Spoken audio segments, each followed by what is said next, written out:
Hello everyone, welcome back. तो यार ये वीडियो कंटिन्यूएशन है, पार्ट 2 है हमारे D3 के प्रोजेक्ट का, जो कि था कोविड रेस चार्ट। राइट। तो अगर मैं आपको बताऊं कि कौन से लाइव की मैं बात कर रहा हूं, तो हाल फिलहाल में पेप कोडिंग के यूट्यूब चैनल पे हमने लाइव किया था। तो अगर आप यूट्यूब पे जाओगे और पेप कोडिंग पे जाओगे, तो D3 अगर आप सर्च करोगे पेप कोडिंग के साथ, ये हमने लाइव करा था यार इसमें। तो इस लाइव के अंदर हमने जो है 3 घंटे की लाइव थी। इसमें प्रॉपरली हमने देखा था कि D3 क्या है, D3 की प्रॉपर इंसाइट ली थी। हर एक चीज़ को बारीकी से जो है एनालाइज किया था, हर एक फंक्शन के पीछे की रीजनिंग जानी थी। और एंड में हम लोग एक पर्टिकुलर पॉइंट तक रीच कर पाए थे। राइट। एंड में हम लोग एक पर्टिकुलर पॉइंट तक रीच कर पाए थे। अगर मैं आपको दिखाऊं भी, तो ये जो पार्ट है हमारा, ये हमने जो है अकम्प्लिश कर दिया था। इसमें हमारा इंक्रीमेंट हो रहा था प्रॉपर्ली। और मैं आपको फिर से एक बार ये रन करके दिखा दूंगा। पॉइंट बीइंग कि अगर आप इस वीडियो पे डायरेक्ट आए हैं, तो मैं सजेस्ट करूंगा कि आप जा कर के इस पर्टिकुलर लाइव स्ट्रीम को प्रॉपर्ली देख के आए। अगेन मैं बताता हूँ, पेप कोडिंग और D3 आप अगर सर्च करोगे साथ में यूट्यूब के ऊपर, तो आपको ये लाइव स्ट्रीम मिल जाएगी। 3 घंटे की ये लाइव स्ट्रीम है। टाइटल इसका ये है कि build live Covid racing graphic using D3.js tutorial 2022। तो इसको आप फॉलो फॉलो करके इस वीडियो पे जंप इन करिए। और अगर आप ऑलरेडी इसको करके आए, तो कंप्लीट करते हैं यार आज इस प्रोजेक्ट को। ख़त्म करते हैं इसे पूरा अच्छी तरीके से। अगर मैं फिर से बात करूं कि हमने क्या अकम्प्लिश कर लिया था, तो मैंने इस प्रोजेक्ट को जो है 2 हिस्सों में बांटा था। एक हिस्सा था कंसेप्चुअल हिस्सा, जिसमें मेरा फंक्शनैलिटीज़ थी D3 की, और दूसरा मेरा था डेटा बाइंडिंग का हिस्सा, कि मैं डेटा जो रियल लाइफ का लाऊंगा उसको मैं कैसे बाइंड करवाऊंगा। राइट। तो इसमें हमने डिसाइड करा था कि फर्स्ट ऑफ ऑल मुझे क्या क्या चाहिए होगा। मुझे बार ग्राफ बनाने की कैपेबिलिटी चाहिए होगी। सेकंड, मैं क्या चाहूँगा कि उस बार ग्राफ में रियल टाइम में वैल्यू जो चेंजेस हो रहे हो, वो मुझे दिखाई दें।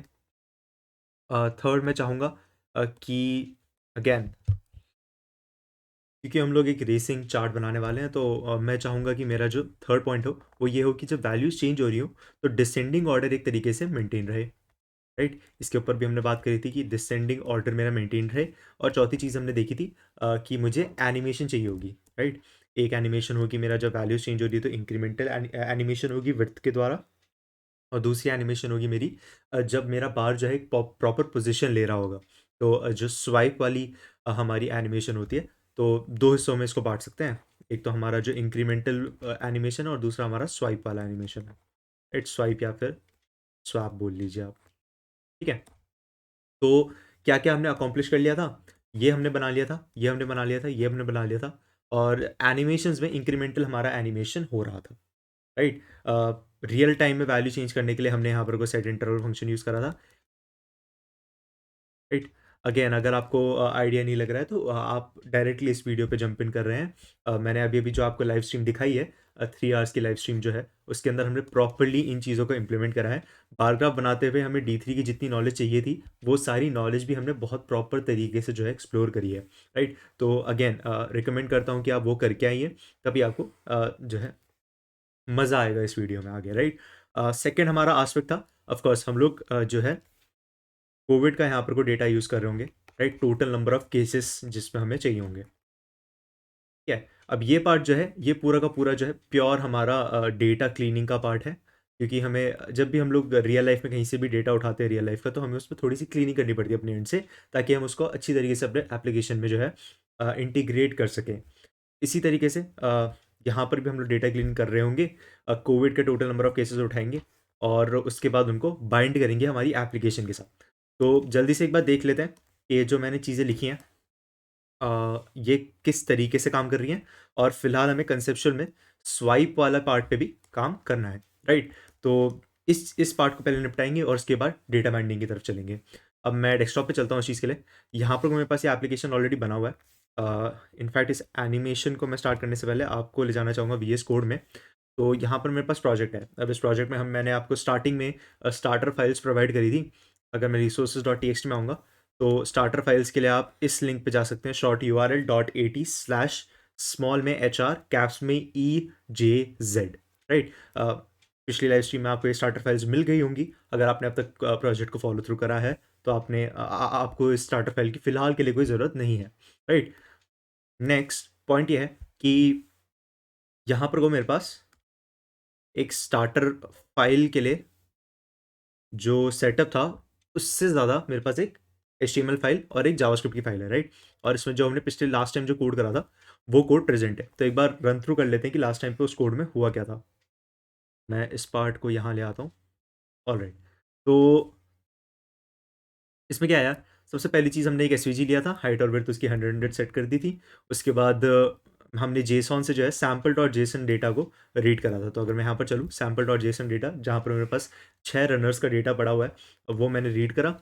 ऑलराइट, जैसे ही वो डेटा रीड हुआ तो मैंने उसको एक ग्लोबल वेरिएबल न्यू डेटा के अंदर स्टोर करा दिया। अब न्यू डेटा मेरे जो है होल्ड करता है जेसॉन की वैल्यूज़ को। नीचे यहाँ पर कोई रेंडर फंक्शन है, इसका यहाँ पर लिखा हुआ है कि this renders new data visualization. Viz मतलब विजुअलाइजेशन। यहाँ पर इस फंक्शन को मैं क्लोज करता हूँ फॉर नाउ।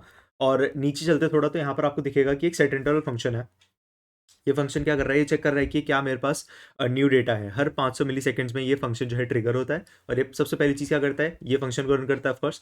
तो इस फंक्शन में वो सबसे पहली चीज़ क्या करता है, न्यू डेटा अगर है मेरे पास अवेलेबल तो ही वो नीचे की लाइन्स को जो है रन करता है। अगर वो अनडिफाइंड आ जाता है तो मैं रिटर्न कर देता हूँ यहाँ पर से, right? New data again to remind मेरे पास ग्लोबल वेरिएबल है, राइट, जिसके अंदर मेरे पास जेसॉन का एक्चुअल डेटा पड़ा हुआ है। यहाँ पर आता हूँ मैं। उसके बाद ये 74th लाइन के अंदर क्या हो रहा है, 74th लाइन के अंदर हम लोग एक रैंडम इंडेक्स लेके आ रहे हैं। तो सिंपल सी बात है, न्यू डेटा डॉट लेंथ -1 कर दिया तो 0 से लेके मेरे पास 5 तक की इंडेक्सिंग के लिए 5 यहाँ पर को नंबर आ गया। तो दिस इज बेसिकली 5।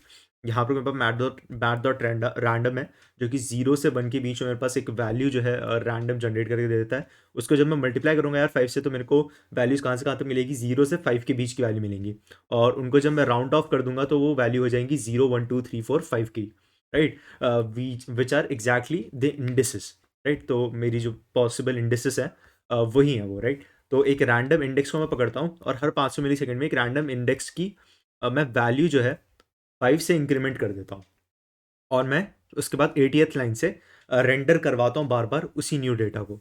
तो अगर मैं वापस चलूँ, यहाँ पर रेंडर फंक्शन के अंदर अब क्या हो रहा है, सबसे पहली चीज़ यहाँ पर हमने जो है 14th लाइन में डेटा जो है सॉर्ट कर रखा है। तो यहाँ पर मैं अच्छे से लिख देता हूँ कि यहाँ पर ये डिसेंडिंग सॉर्ट का काम हो रहा है, राइट? और इसके लिए हमने जो है लैम्डा फंक्शन को यूज़ करा हुआ है। तो नीचे को आते हैं। यहाँ पर इधर पर मैंने प्रिंट कर रखा है न्यू डेटा को, थोड़ा सा रिमूव कर लेते हैं। यहाँ पर मेरा मैक्सिमम कैलकुलेट हो रहा है, right? This is just to calculate my maximum. And next to this over here is my x scale, जो कि एक लीनियर स्केल है, जिसके अंदर मेरे पास डोमेन में 0 से मैक्सिमम मेरे डेटा का जाता है, और रेंज के अंदर मेरे पास 0 से मैक्सिमम विड्थ मेरी स्क्रीन की वो जाती है, right? Next what I have is domain range अपना स्केल बैंड का, राइट? तो वाई स्केल में मेरे पास स्केल बैंड है, जिसके अंदर मेरे पास डोमेन में एक एरेज आता है इंडिसेस का। अगेन ये सारी चीज़ें प्रॉपरली किस तरीके से काम करती है, कैसे करती हैं, लाइव स्ट्रीम के अंदर अच्छे से डिस्कस हुआ है। बहुत ही प्यार से हमने डिस्कस करा है। 3 घंटे की वो लाइव स्ट्रीम है। आप 1.5x पे चला के देख लीजिए भले ही, पर उसको देख के ज़रूर आइए यहाँ पर, राइट? Moving on. यहाँ पर पैडिंग इनर है एक, राइट? 0.1। ये बेसिकली 0.1 डिपिक्ट करता है परसेंटेज को। तो ये 10% पैडिंग है in accordance to the width of the bar. तो बार की जितनी विड्थ होगी उसका 10% जो है हमको पैडिंग देनी है। ये इससे जो है मैंने बताया है E3 को, राइट? अगली चीज़ है, यहाँ पर डेटा बाइंडिंग का काम हुआ है। डेटा मैंने बाइंड करा है, हर एक रेक्टेंगल को पकड़ा है, राइट?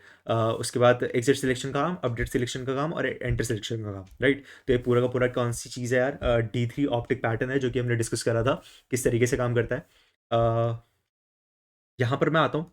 तो सिंपल सी चीज़ है, सारे के सारे मैं एक तो एंटर सिलेक्शन में मैंने एंटर सिलेक्शन को पकड़ा, सारे के सारे रेक्टेंगल से पेंट करवाए, और वो सारे एट्रीब्यूट्स डिफाइन करे जो कि मुझे हेल्प करते हैं मेरे बार्स को अलग अलग तरीके से देखने में, right? Bar graph basically form करने में। तो मेरी एक्स वाई पोजीशन क्या है हर एक रेक्टेंगल की, हर एक रेक्टेंगल का कलर क्या होना चाहिए, और उनकी विड्थ क्या होनी चाहिए, हाइट क्या होनी चाहिए, वो सारी चीज़ें यहाँ पर को डिफाइन हो रखी हैं। और लास्ट में एक और चीज़ है, यहाँ पर ट्रांजिशन ड्यूरेशन 300 करके मैंने जो है विड्थ में ट्रांजिशन करवाया, यानी कि जो मेरी विड्थ है बार की, वो जब इंक्रीज़ हो तो 300 मिली सेकेंड के ट्रांजिशन के साथ इंक्रीज़ हो। तो यहाँ पर जो हमारा अगर आपको ध्यान में हो तो मैंने बात करी थी कि इंक्रीमेंट वाला हमने जो है इम्प्लीमेंट कर दिया है, तो वो इसी तरीके से हमने इम्प्लीमेंट करा था, राइट? ये हमने इम्प्लीमेंट कर दिया उसे, ऑलराइट? अब एक काम करते हैं, यहाँ पर index.html में आता हूँ मैं और इसको जो है रन करके देखते हैं, ऑलराइट? तो ये मेरा काम कर रहा है, राइट? अगर आप देखोगे तो मेरा इंक्रीमेंट जो है प्रॉपर्ली हो रहा है, बट इसमें एक अटपटी चीज़ हो रही है फिलहाल के लिए। वो चीज़ ये है कि यार यहाँ पर को अगर आप देखोगे तो ये तीनों बहुत ज़्यादा स्टेबल है और इस पॉइंट के बाद मुझे विजुअलाइजेशन दिख नहीं रही है, ऐसा कुछ हो रहा है। और वो इसलिए हो रहा है यार क्योंकि अगर आप ध्यान दोगे तो इन एलिमेंट्स पे ले जाके दिखाता हूँ मैं आपको। तो हो क्या रहा है असल में, अब अगर मैं इतने लंबा ले आऊँ तो आपको दिखेगा कि ये मेरी बॉडी है, राइट? बॉडी के अंदर क्या है यार, अगर मैं इसको इंक्रीज़ करूँ, यहाँ पर मेरे पास एसवीजी है। एसवीजी का आप देखोगे विड्थ तो मैंने सेट कर रखा है 1000 पिक्सल्स, राइट? पर जो मेरे रेक्टेंगल्स हैं, रेक्टेंगल्स का विड्थ अगर आप देखोगे, मेरे रेक्टेंगल्स का विड्थ जो है 1000 पिक्सल से ज़्यादा है, तो इसलिए मुझे वो दिखाई नहीं दे रहा, राइट? मेरे एसवीजी के साइज़ से बड़ा हो गया है मेरा रेक्टेंगल का साइज़, राइट? विड्थ की बात कर रहा हूँ मैं। तो उस चीज़ को फिक्स करने का क्या तरीका है? सिंपल सी बात है, एसवीजी को हमको मैक्स आउट करना पड़ेगा, राइट? एसवीजी को हमको मैक्स आउट करना पड़ेगा और उसके लिए देखते हैं क्या काम कर सकते हैं। तो वीएस कोड में आता हूँ। अब एसवीजी की मैंने हाइट और विड्थ कहाँ पर सेट कर रखी है? मैंने जहाँ पर एसवीजी जो है बनाया है यहीं पर जावास्क्रिप्ट में सबसे पहली चीज़ हाइट और विड्थ यहाँ पर सेट कर रखी है 1000, राइट? तो इसको मैं यहाँ पर से हटा सकता हूँ। इसको मैं यहाँ पर से पूरी तरीके से हटा सकता हूँ और ये काम मैं सीएसएस के थ्रू भी कर सकता हूँ और यहाँ पर भी कर सकता हूँ। अगर मैं एसवीजी में यहाँ पर कोई क्या कर सकता हूँ, हाइट और विड्थ को विंडो इनर विड्थ और विंडो इनर हाइट के बेसिस पे जो है लगा सकता हूँ, या फिर मैं simply for the sake of learning मैं इस चीज़ को सीएसएस से भी करके दिखाता हूँ आपको। तो क्या करना होगा, सिंपली आपके पास एक बॉडी है यार और बॉडी के अंदर आपके पास विज नाम का जो है, ये विजुअलाइजेशन नाम का एक डिव है। तो उन दोनों को मैं पकड़ता हूँ। सबसे पहली चीज़ मैं क्या करूँगा, उन दोनों की हाइट और विड्थ को मैक्स आउट कर दूंगा। तो हाइट क्या हो जाती है मैक्सिमम वी से, राइट? और विड्थ क्या हो जाती है मैक्सिमम 100 वी से, सॉरी वी से मेरी विड्थ एंड वी से मेरी height, right? Vertical height, vertical width. अब मैं क्या करूँगा, मैं एसवीजी को पकड़ूंगा, जो कि फ़िलहाल के लिए नहीं है बट फ्यूचर में जब आ जाएगा, अपेंड हो जाएगा, तो उसके ऊपर ये रूल लागू होगा कि उसकी जो हाइट होगी वो 100% ले लेगा अपनी पेरेंट की, और उसका पेरेंट कौन सा है? मेरा डिव है, राइट? और डिव का पेरेंट कौन है? मेरा बॉडी है, जिनकी मैक्सड आउट है ऑलरेडी स्क्रीन के ऊपर, राइट?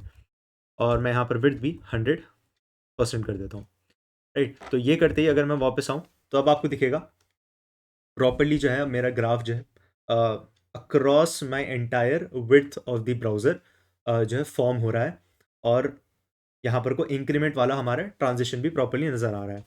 दूसरी चीज़ जो मैं करना चाहूँगा, क्योंकि अब लोग अभी हम लोग सीएसएस पे काम कर ही रहे हैं, तो एक बैकग्राउंड कलर में देना चाहूँगा, थोड़ा सा वाइट जो है उसमें अच्छे से कलर जो है दिख नहीं रहे हैं, तो एक डार्क बैकग्राउंड मैं चाहूँगा। तो बॉडी को मैं पकड़ता हूँ फिर से और उसमें बैकग्राउंड कलर दे देता हूँ मैं, थोड़ा सा लाइट स्लेट ग्रे में भी, राइट? वापस आता हूँ तो यहाँ पर को थोड़ा सा ब्लूइश टाइप का ये कलर आ गया है। वापस आता हूँ थोड़ा सा, अगर मुझे डार्क इस तरीके का, राइट?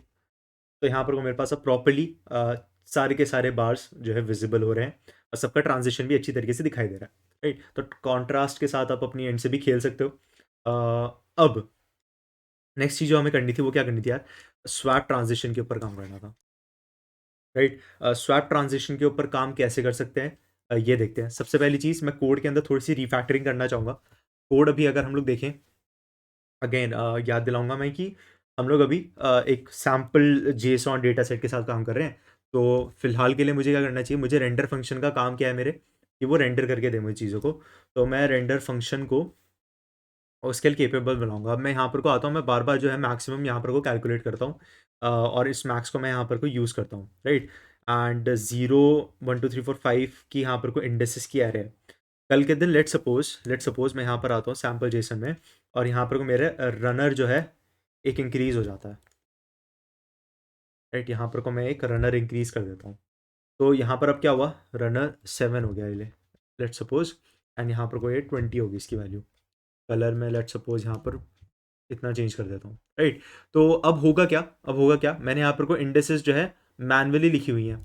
अब मेरा जो चेंज हुआ है, क्या बोलते हैं, एक एक्स्ट्रा जो मेरा रेक्टेंगल आना चाहिए था नीचे को, वो मेरा ऊपर ही आ गया, क्योंकि मैंने डिफ़ॉल्ट जो है इससे इस इंडेक्स के साथ, क्योंकि इस जो है 6th इंडेक्स के साथ होगा, मेरे पास क्या था इंडेक्सेस के अंदर 0 1 2 3 4 5 वैल्यूज़ थी, राइट। और इस रेक्टेंगल की इंडेक्स क्या थी 6। तो इसकी इंडेक्स के साथ जब मैं वाई स्केल के साथ वाई स्केल के अंदर वैल्यू जो है ढूंढने जाऊंगा, वाई स्केल जो है मुझे आउटपुट में क्या देगा अनडिफाइंड, और D3 जो है अनडिफाइंड को डिफॉल्ट वैल्यू दे देता है और डिफॉल्ट वैल्यू होती है 0। तो ये इसलिए 0,0 से बनना स्टार्ट हो रहा है, राइट। तो इसके लिए क्या करना पड़ेगा हमें, इसको ठीक करने के लिए सिंपल सी बात है, हमको थोड़ा सा इसको फ्यूचर प्रूफ बनाना पड़ेगा अपने कोड को। क्या मतलब है उस चीज़ का, तो यहाँ पर जो मैनुअली मैंने एंटर करा है 0 से लेके 5 तक, मैं चाहूँगा कि यहाँ पर एक बेसिक फंक्शन लिख दूँ मैं, जो कि मुझे ये चीज़ करके दे दे। तो उसके लिए मैं क्या कर सकता हूँ, न्यू डेटा के ऊपर सिंपली मैं मैप कर दूंगा, और ड्यू डेटा के ऊपर मैप करती मुझे क्या मिलेगा यार, एक तो मेरे पास डेटा मिलेगा इसके अंदर, और एक इंडेक्स मिलेगी, और मैं यहाँ पर से क्या कर सकता हूँ, सिंपली रिटर्न इंडेक्स, राइट। और सिंगल लाइन में है तो रिटर्न लिखने की ज़रूरत नहीं पड़ेगी। यहाँ पर आ जाता हूँ, सेव करता हूँ। अब अगर मैं वापस आऊँ तो अब आपको दिखेगा कि प्रॉपरली मेरे पास काउंट अगर मैं करूँ 1 2 3 4 5 6 और 7 रनर्स के डेटा जो है प्रॉपरली दिख रहा है मुझे, राइट। अगेन हुआ क्या है, मैंने बस एक मैप फंक्शन यूज़ कर लिया है। दिखाता हूँ मैं आपको, ये रहा यहाँ पर, ठीक है।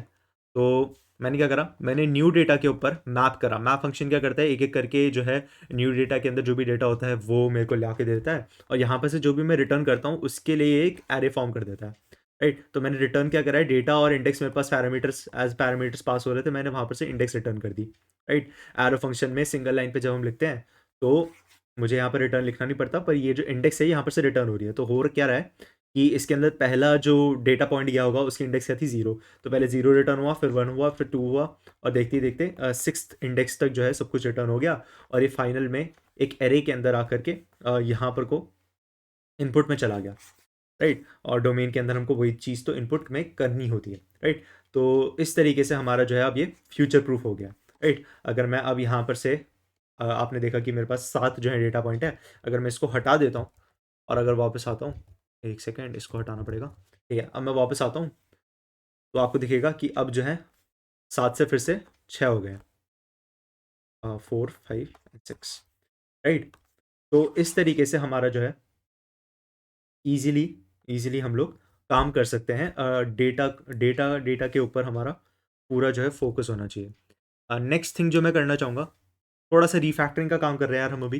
नेक्स्ट चीज़ जो मैं करना चाहूँगा वो चाहूँगा कि न्यू डेटा के साथ मैं मैक्स को जो है थोड़ा-सा यहाँ पर से पास कर लूँ, राइट। और जो मैक्स मैं बार-बार यहाँ पर कैलकुलेट कर रहा हूँ, इसको यहाँ पर कैलकुलेट करने के बजाय इस चीज़ को मैं यहाँ पर जब मेरे पास डेटा आया ही है, तो मैं इधर से ही इसको जो है पास कर लूँ, राइट। तो यहाँ पर मेरे पास एक मैक्सिमम जो है बनता हुआ आ रहा है। इसमें मैं क्या करूँगा, मैं मैक्सिमम अब यहाँ पर को 5 की जगह पर मैं एक ऐसा कर सकता हूँ कि मैं जो मैक्सिमम है उसका 10% मैं उठा करके भेज देता हूँ उसमें, राइट। और न्यू डेटा में मेरे पास न्यू डेटा और मैक्स दोनों आ जाएगा, ठीक है। तो अब अगर आप देखोगे तो ज़्यादा कुछ आपको इम्प्लीमेंटेशन में इतना कुछ डिफरेंस दिखाई नहीं देगा। पहले हम लोग क्या कर रहे थे, पहले हम लोग मैक्स जो है पहले जो है हम लोग मैक्स रेंडर फंक्शन के अंदर बार बार कैलकुलेट कर रहे थे, अभी भी हम लोग बार बार कैलकुलेट कर रहे हैं, पर अब मैं रेंडर फंक्शन के अंदर मैक्स और डेटा दोनों कैलकुलेट करके भेज रहा हूँ, राइट। क्योंकि मैं चाहता हूँ कि मेरा रेंडर फंक्शन पूरा का पूरा D3 पे काम करे, उसके अंदर कोई डेटा क्लीनिंग का काम, डेटा के अंदर मैक्सिमम फाइंड करने का काम, ये सारी चीज़ें ना हो रही हो। तो इसलिए मैंने मैक्सिमम को जो है डेटा में जो है रेंडर फंक्शन के अंदर कैलकुलेट करने के बजाय अलग से पास किया है। और सेकंड चीज़ मैंने क्या करी, सिंपल सेट इंटरवल फंक्शन के अंदर जहाँ पर मैं एक constant value set interval function के अंदर जहाँ पर मैं एक कांस्टेंट वैल्यू के साथ इंक्रीमेंट कर रहा था, +=5 कर रहा था, वहाँ पर मैं += मैक्सिमम का 10% कर दिया। 10% के लिए इसलिए मैंने उसको 0.1 से मल्टीप्लाई कर दिया, राइट। 10% क्या होता है बेसिकली, 10/100 होता है।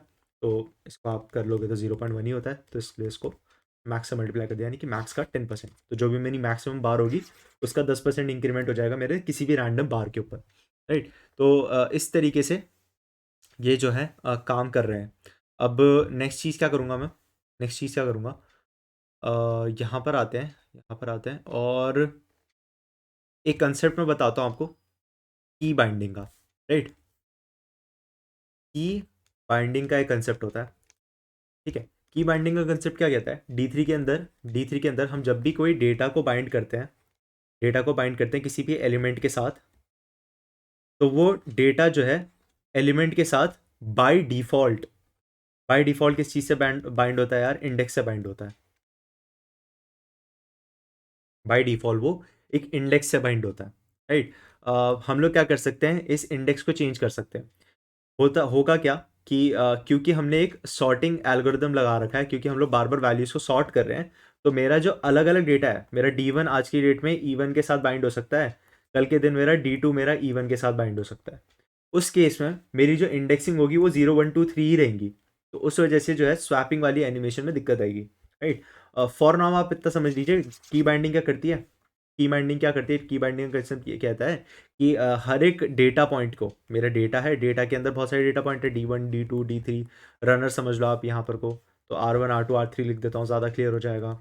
R1 R2 R3 R4, let's suppose 4 runner है, और मेरे पास रेक्टेंगल्स हैं यहाँ पर, बेसिकली एलिमेंट्स है जो कि, राइट। क्योंकि ये रेक्टेंगल है तो आर फिर से लिखना पड़ेगा, तो ऐसा करते हैं, इनको ई लिख देते हैं, राइट। तो E1 E2 E3 E4, तो मेरा R1 जो है वो मेरी E1 के साथ लिंक्ड हो, R2 E2 के साथ लिंक्ड हो, R3 E3 के साथ, R4 E4 के साथ, पर वो किस चीज़ के साथ लिंक्ड हो, राइट, वो एक की बताएगी।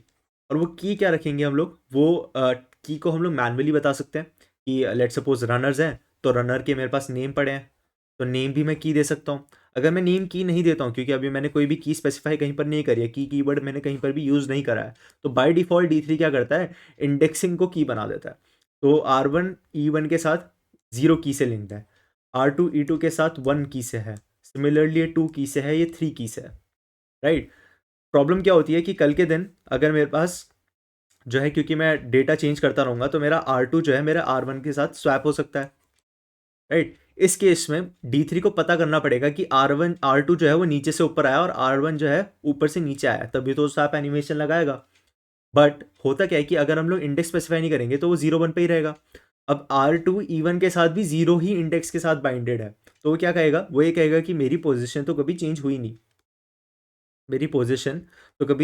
नहीं, बट यहीं पर अगर मैं की को नेम रख देता, अगर मैं यहाँ पर को जो है R2 रख दूँ, आज की डेट में R1 रख दूँ, R3 रख दूँ और R4 रख दूँ इंस्टेड ऑफ इंडेक्सिंग, अब क्या होगा, अब कल के दिन अगर फिर से अगर आप एक और सिनेरियो सोचो कि R1 फिर से ऊपर आ गया, R2 फिर से नीचे आ गया, राइट, तो अब क्या होगा, R1 ऊपर R2 नीचे, अब वो देखेगा कि की क्या था, यहाँ पर को प्रीवियस की थी R2, अब कौन सी की है यहाँ पर को R1, तो इसका मतलब R1 नीचे से ऊपर आया, तो वो देखेगा कि R1 पहले कहाँ था, की के हिसाब से वो एलिमेंट 2 की पोजीशन पे था, तो अब वो स्वाइप वाला एनिमेशन जो है, ऊपर नीचे वाला एनिमेशन मुझे दिखाएगा, राइट। तो की का कंसेप्ट सिर्फ इतना है कि डेटा को एलिमेंट्स के साथ किसी एक यूनिक की से हमें बाइंड करना है, ताकि जब भी बार बार डेटा जो है चेंज हो रहा हो, तो हमें आइडिया रहे कि कौन सी पिछली पोजीशन से, पास्ट पोजीशन क्या थी, कौन सी पिछली पोजीशन से जो है मेरा डेटा चेंज होकर के आया है, और हमेशा हम लोग एक डेटा को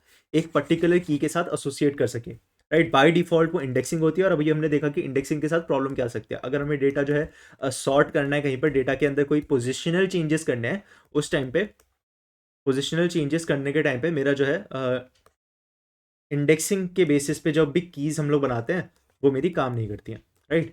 तो यहाँ पर को मैं की डिफाइन करूँगा, अब की कैसे डिफाइन करेंगे यार, जहाँ पर डेटा बाइंड कर रहे हैं वहीं पर की डिफाइन करेंगे डेटा की।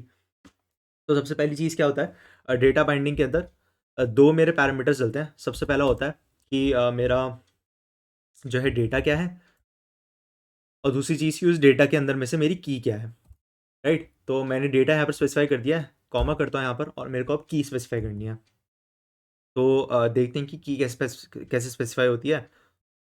तो यहाँ पर को सिंपल लिखना है, एंट्री कॉमा इंडेक्स, और इसमें एंट्री बेसिकली आपका हर एक डेटा वैल्यू है। यहाँ पर एंट्री की बजाय आप डी लिख लीजिए, और इंडेक्स की बजाय आप आई लिख लीजिए, क्योंकि हम लोग उससे ज़्यादा फेमिलियर हैं। तो डी और आई आपको, जैसे मैंने बताया था कि D3 हमको बाइंड करके देता है, डी में से मुझे डी डॉट नेम चाहिए, राइट। मैं चाहता हूँ कि मेरा जो नेम है हर एक डेटा पॉइंट का, वो मेरी की बन जाए।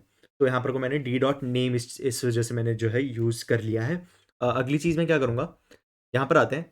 अब जैसे हमने जो है ट्रांजिशन लगाया था विड्थ के लिए, राइट। वैसे ही मुझे किस चीज़ के लिए ट्रांजिशन लगाना पड़ेगा, वाई पोजीशन के लिए, कि मेरी जो वाई पोजीशन चेंज हो रही है वो एक ट्रांजिशन के साथ चेंज हो। तो यहाँ पर जो मेरा वाई पोजीशन का एट्रीब्यूट है उसको मैं यहाँ पर से कट करूँगा।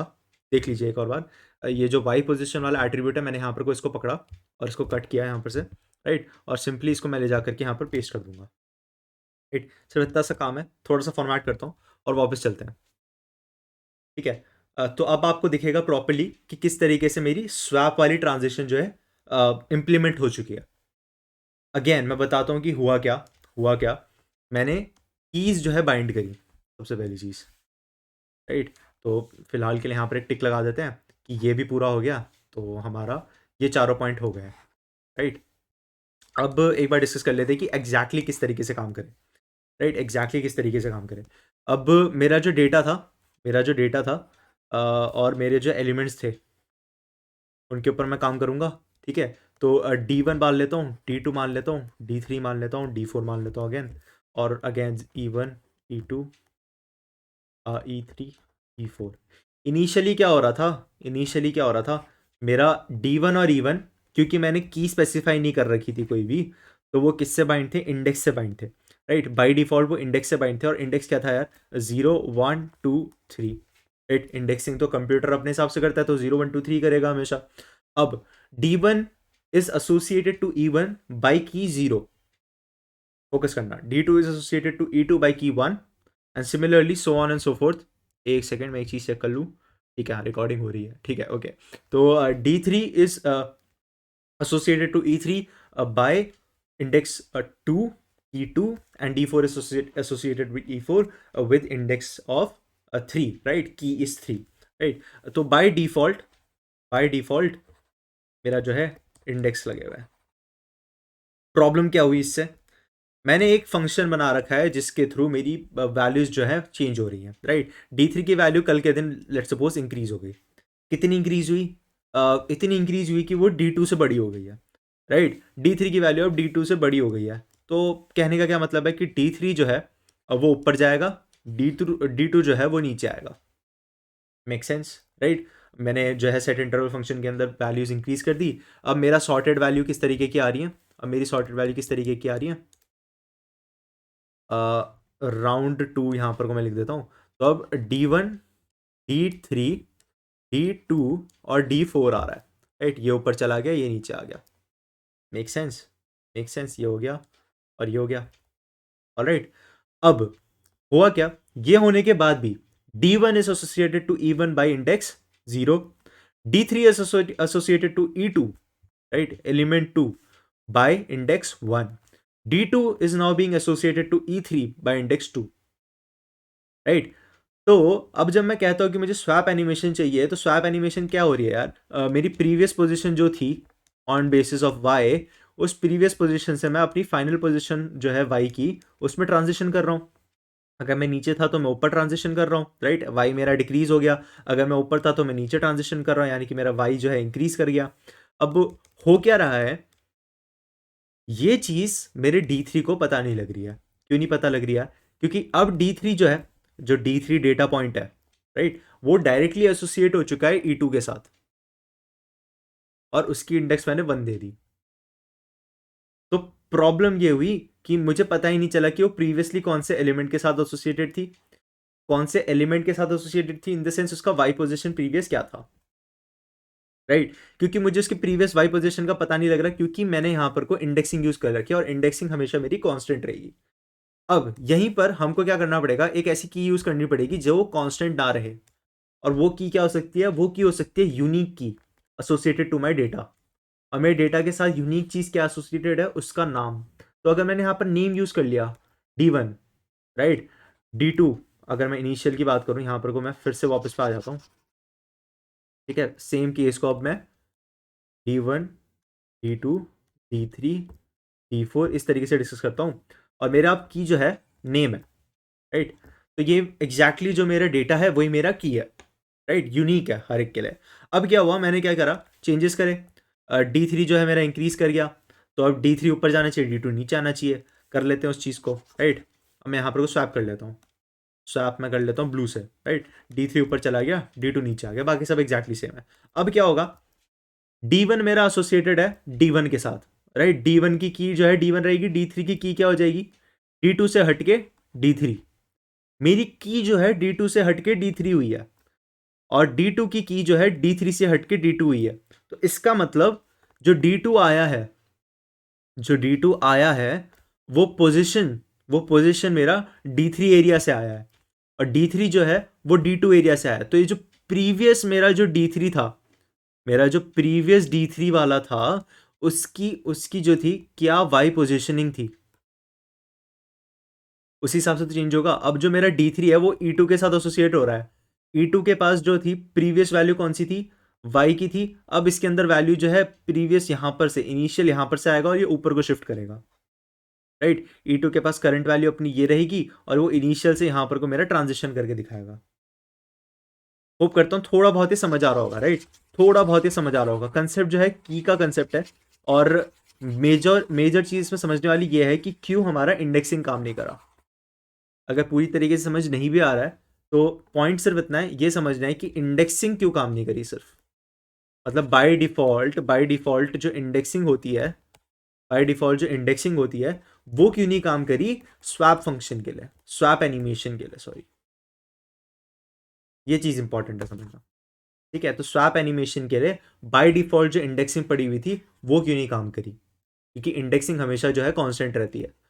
Indexing is not unique to each and every element. What is unique to each and every element? The name of the element itself.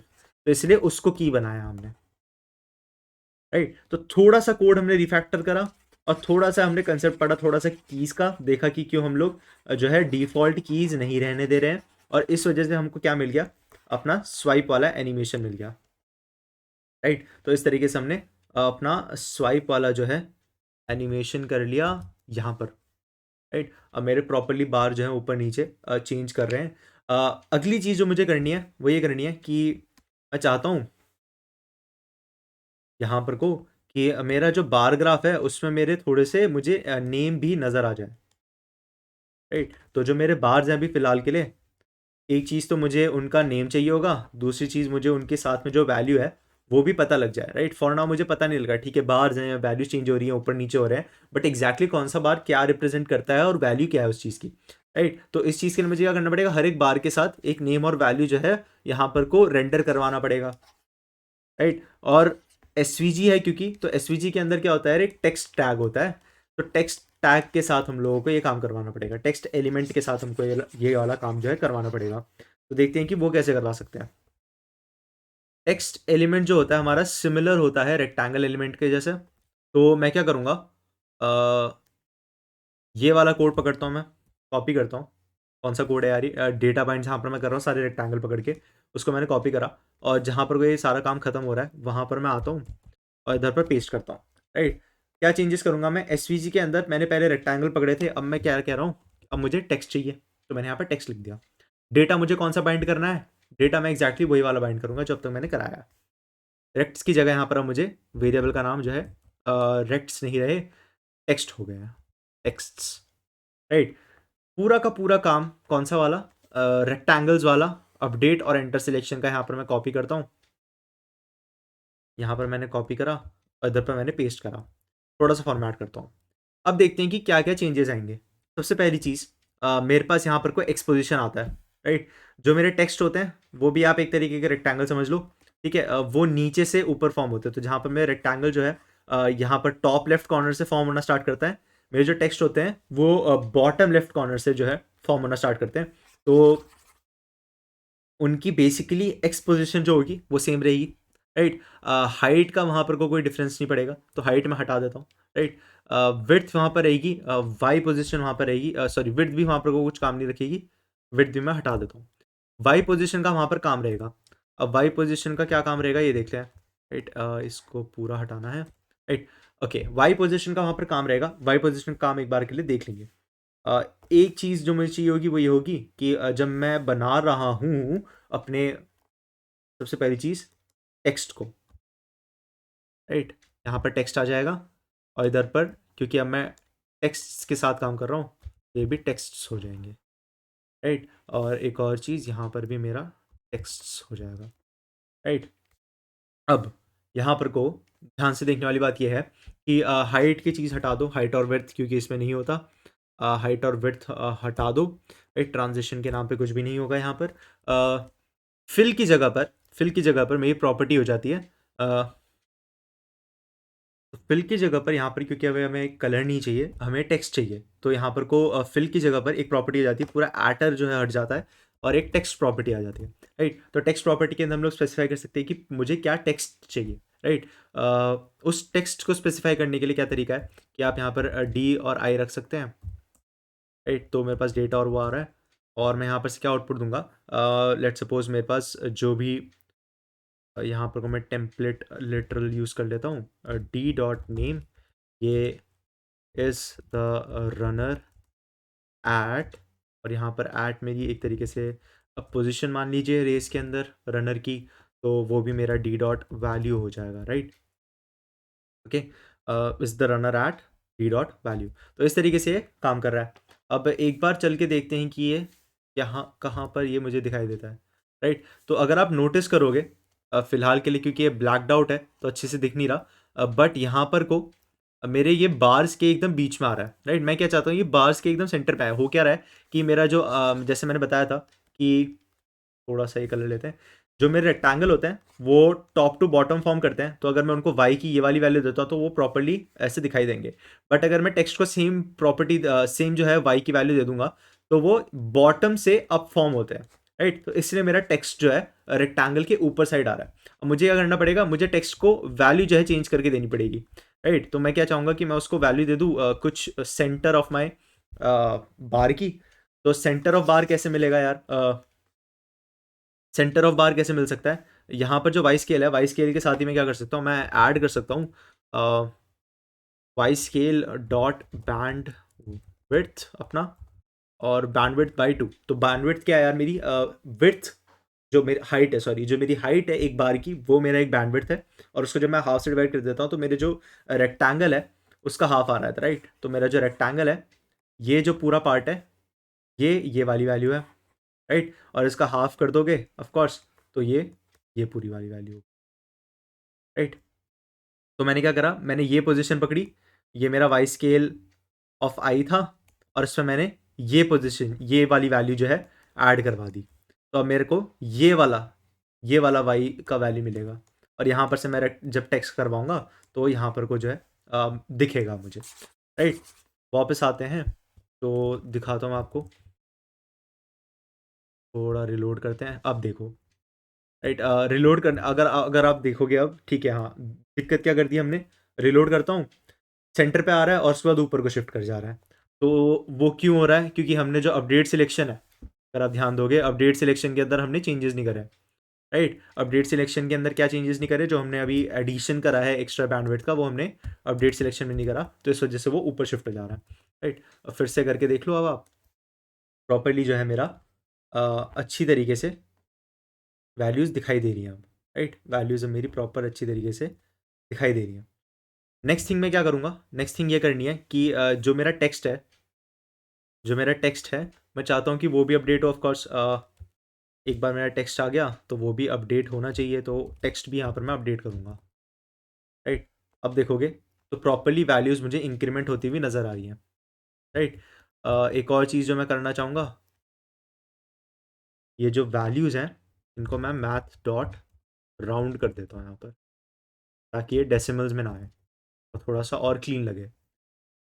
Right, तो अब मेरी वैल्यूज़ मुझे प्रॉपर दिखाई दे रही हैं, और कौन सा रनर कब कहाँ पर है ये भी प्रॉपरली अब मुझे नज़र आ रहा है मेरी विजुअलाइजेशन के अंदर। राइट, तो थोड़ा सा मैं क्या करूँगा अब, थोड़ा सा इस चीज़ को थोड़ा सुंदर कर सकते हैं। जो मेरा टेक्स्ट है वो अभी आप देखोगे कि तो बहुत ज़्यादा डिफ़ॉल्ट दिखाई दे रहा है, तो उसको चेंज करने के लिए थोड़ा सा उसमें चेंजेस लाने के लिए मैं जो है प्रॉपर्टीज़ जो है इसमें डालना चाहूँगा। तो देखते हैं कौन सी प्रॉपर्टीज़ हैं।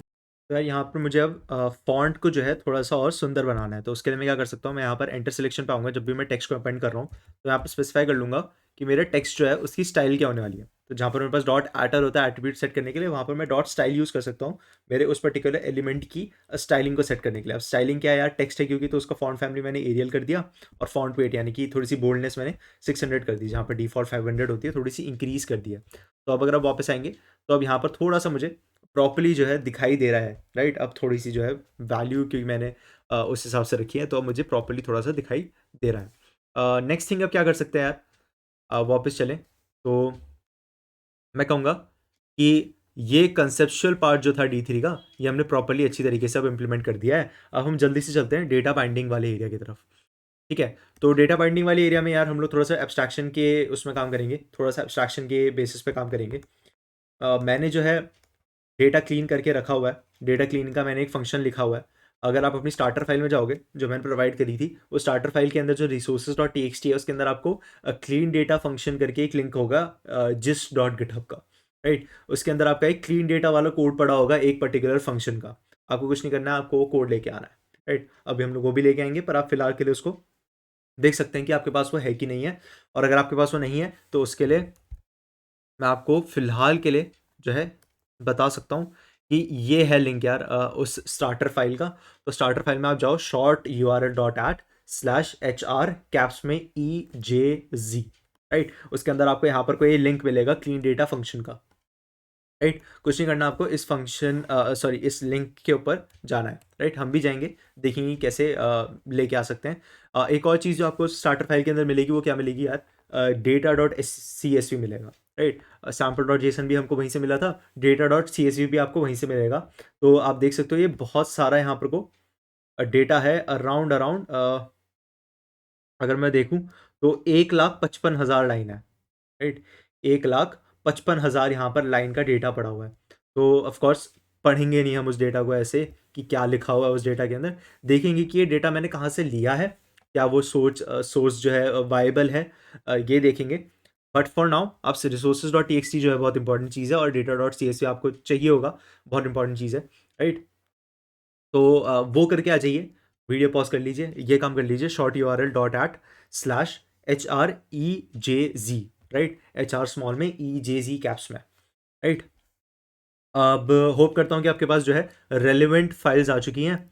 सिंपल आपके पास जो है डेटा की फाइल होनी चाहिए data.csv, और आपके पास ये क्लीन डेटा फंक्शन का लिंक होना चाहिए, राइट? ओके, नेक्स्ट काम करते हैं। अब क्या काम है कि यहाँ पर को मैंने डेटा सोर्स लिखा है, आप डेटा बाइंडिंग का काम कर रहे हैं तो डेटा सोर्स देखना पड़ेगा कि डेटा कहाँ से आया, राइट? डेटा कहाँ से आया, तो डेटा मैं आपको दिखा देता हूँ कि मैंने कहाँ से लिया।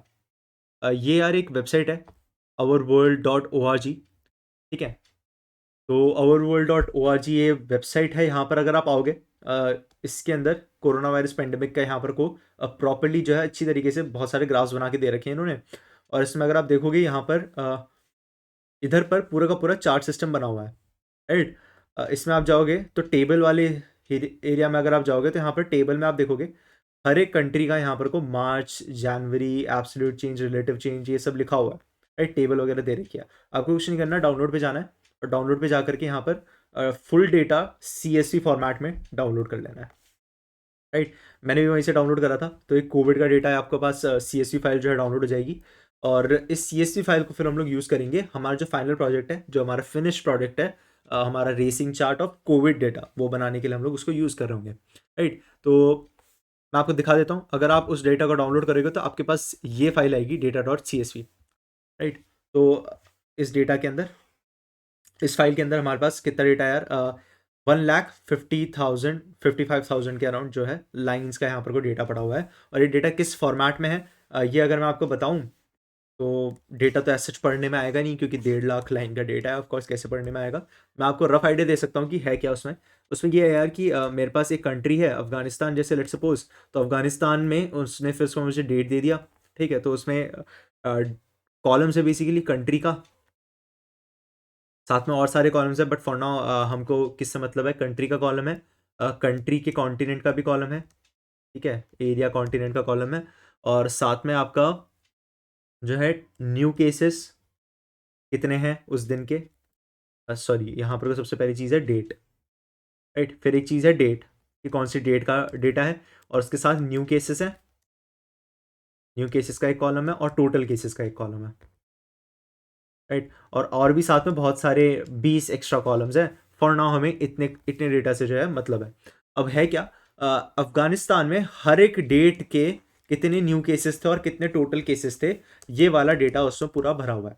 और अफगानिस्तान के साथ साथ आप समझ लो कि मतलब 200 प्लस और जो है कंट्रीज़ के नाम पे जो है फैक्टर इन हो चुके हैं चीज़ें, और उनका डेटा वहाँ पर को न्यू केसेस और टोटल केसेस पर डे के हिसाब से डेट वाइज वहाँ पर को पड़ा हुआ है, इसलिए वो 1.5 लाख लाइन का डेटा है यार। तो इस डेटा में से हमें किस चीज़ की ज़रूरत है, हमें किस चीज़ की ज़रूरत है, हमारे पास क्या है यार, हमारे पास फिलहाल के लिए जो रेंडर फंक्शन है, जो रेंडर फंक्शन है वो डेटा लेता है, और वो डेटा किस फॉर्मेट में लेता है, वो डेटा लेता है एक एरे फॉर्मेट में, राइट। जो अंदर को ग्राफ बने हुए हैं वो डेटा लेते हैं एक एरे फॉर्मेट में। इसके इस एरे फॉर्मेट के अंदर ऑब्जेक्ट्स हैं, कॉमा सेपरेट कर देता हूँ ताकि प्रॉपर्ली दिखाई दे। तो ये मेरे पास ऑब्जेक्ट्स है, और हर एक ऑब्जेक्ट के अंदर क्या है यार, हर एक ऑब्जेक्ट के अंदर क्या है, इस ऑब्जेक्ट की बात करूँ मैं, तो हर एक ऑब्जेक्ट के अंदर मेरे पास एक चीज़ है नेम,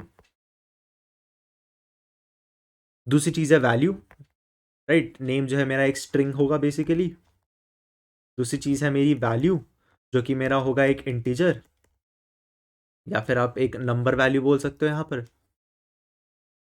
तो एक नंबर वैल्यू होगी। और तीसरी चीज़ है यार हमारा कलर, राइट। कलर है एक तीसरी चीज़। ओके, तो MVC इस तरीके से हमने जो है काम करा है। हम क्या कर सकते हैं, कलर को डिसरिगार्ड कर सकते हैं फॉर नाउ, फोकस कर सकते हैं, क्योंकि कलर हमें सिर्फ बार के जो है कलर्स के लिए यूज़ करा था, ठीक है। फॉर नाउ हम लोग कलर्स को भूल सकते हैं। हम लोग ये कह सकते हैं कि एक नेम और एक वैल्यू हमें चाहिए होगा, एक नेम और एक वैल्यू हमें चाहिए होगा एक बार को बनाने में। मैं क्या कहता हूँ, मैं डेटा इस हिसाब से भेजूंगा कि एक एरे होगी, एक एरे होगी, उस एरे के अंदर ऑब्जेक्ट होंगे, और उस ऑब्जेक्ट के अंदर नेम और वैल्यू ही होगा। नेम की जगह पर कंट्री का नाम होगा, और वैल्यू के अंदर टोटल नंबर ऑफ केसेस होंगे उस दिन के। और जहां पर मेरा सेट इंटरवल फंक्शन जो है हर 500 सेकंड में, मेरा सेट 500 मिली सेकेंड में सेट इंटरवल फंक्शन एक रैंडम वैल्यू को इंक्रीज करके अभी भेजता है। वहां पर मैं क्या करूंगा, मैं रैंडमली रैंडमली नहीं, CSV से जो भी मेरा डेटा होगा, मैं लाइन वाइज हर एक कंट्री का डेटा जो है नेक्स्ट डेट का भेजता रहूंगा, राइट। तो ऐसे इंडिया में अगर आज के दिन में 10 केस है, राइट, तो मैं अगले दिन के केस भेजूंगा, लेट्स सपोज वो 20 हो गए, लेट्स अगले दिन के वो 30 हो गए, तो मैं 10 20 30 ऐसे वैल्यूज जो है इंक्रीज करते हुए भेजता रहूंगा। कंट्री क्या होगी, इंडिया होगी, और इसी तरीके से मेरे पास दुनिया की सारी कंट्रीज का डेटा जो है फीड होता रहेगा, किसके अंदर, रेंडर फंक्शन के अंदर, जो कि हमें एक ग्राफ प्लॉट करके दे देगा, राइट। इतना हम लोग काम कर सकते हैं, राइट, इतना हम लोग काम कर सकते हैं, तो इतना काम हम लोग कर लेंगे। और मेक श्योर कितना पार्ट करना है हमें, कि हमको डेटा जो है किस वैल्यू में किस किस हिसाब से चाहिए, नेम और वैल्यू के हिसाब से चाहिए, राइट। नेम और वैल्यू के हिसाब से चाहिए, नेम कहाँ, नेम क्या हो मेरा, कंट्री हो, और वैल्यू क्या हो, मेरे टोटल नंबर ऑफ केसेस हो उस दिन के, राइट। तो अगर मैं डेस्कटॉप पे आऊँ, तो जैसा कि मैंने आपको बताया था, यहाँ पर आपका resources.txt है, resources.txt में आपको इस लिंक पे जाना है, क्लीन डेटा फंक्शन के अंदर कॉपी करो इसे, और इधर पर आओ, और यहाँ पर को पेस्ट करो, सिंपल एंटर दबाओ। यहाँ पर को आपको एक क्लीन डेटा फंक्शन मिलेगा, ये रहा, राइट। इस पूरे फंक्शन को कॉपी करना है यार, 50 लाइन का कोड है, 50 लाइन का कोड है, कॉपी करना है। देखेंगे कि ये कोड हाई लेवल से कर क्या रहा है, बट फॉर नाउ क्योंकि ये D3 का आस्पेक्ट नहीं है, ये सिर्फ डेटा क्लीनिंग का काम हो रहा है, क्योंकि हमें डेटा चाहिए था, डेटा क्लीन करना ही पड़ेगा, तो इसलिए मैं इसको बस रख रहा हूँ यहाँ पर, ठीक है। अभी अगर इसको यहीं पर छोड़ दूंगा मैं, इस कोड को, क्लीन डेटा के कोड को, तो अभी मेरा कोई, मेरी एप्लीकेशन में कोई भी डिफरेंस नहीं आएगा, राइट, क्योंकि मैंने उसको, वो फंक्शन को कहीं से कॉल नहीं करा, मैंने डेटा जो है इनपुट में अभी भी मैं जेसॉन का ही सैम्पल डेटा ले रहा हूँ, तो कोई भी चेंजेस नहीं आ रहे। सेट इंटरवल फंक्शन से मैं कॉल भी सेम तरीके से लगा रहा हूँ, तो एज सच कोई भी डिफरेंस वहाँ पर आएगा नहीं, ठीक है। तो डिफरेंस लाने के लिए सबसे पहली चीज़ क्या करनी पड़ेगी, एक बार के लिए मैं यहाँ पर को रेंडर फंक्शन ये सारी चीज़ें कॉल करना बंद कर देता हूँ, ये काम करना बंद कर देता हूँ, राइट। ये काम करना बंद करते ही सबसे पहली चीज़ मैं क्या करूँगा, अभी हमारा फोकस होना चाहिए डेटा को लाने में। तो डेटा मेरे पास कहाँ पर पड़ा है यार, D3.json मैंने यहाँ पर यूज़ करा था, कॉमेंट करो इसे। अब मुझे क्या करना है, CSV फाइल लोड करनी है, तो D3.json जो होता है वो जेसन फाइल लोड करने के लिए होता है। D3.csv इसी तरीके से जो है एक फंक्शन होता है जो कि हमें CSV डेटा लोड करके देता है। यहाँ पर मेरे पास data.csv मेरे पास फाइल है, और ये मुझे पूरा देन के अंदर यहाँ पर जो है रीड करके दे देगा डेटा। राइट। अब मैं यहाँ पर क्या करूँगा, आपको दिखाऊंगा एक बार के लिए कि डेटा किस तरीके से दिखाई दे रहा है। राइट, यहाँ पर वो मैंने इसको करा कंसोल लॉग, वापस आता हूँ मैं। अभी कुछ भी यहाँ पर रेंडर नहीं होगा क्योंकि रेंडर फंक्शन मैंने कॉल ही नहीं करा है, डेटा दे करके मैंने कुछ भी कॉल नहीं कर रखा है। मैं यहाँ पर को कंसोल खोलता हूँ, ठीक है, और आपको बस दिखाता हूँ कि डेटा किस तरीके का है। तो आपको दिखेगा यहाँ पर एक एरे आया है, एरे ऑफ 1500 एंड 1,55,857 लाइन्स का।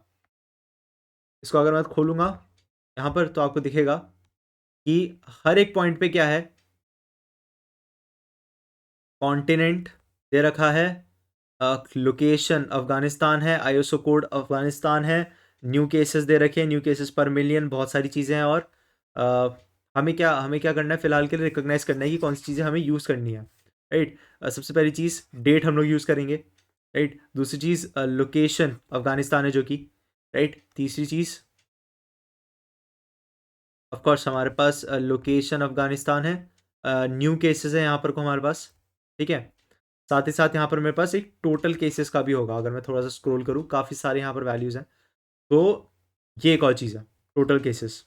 राइट, तो इनसे हमें मतलब है इन चीज़ों से। कंट्री के लोकेशन क्या है, ऑफ कोर्स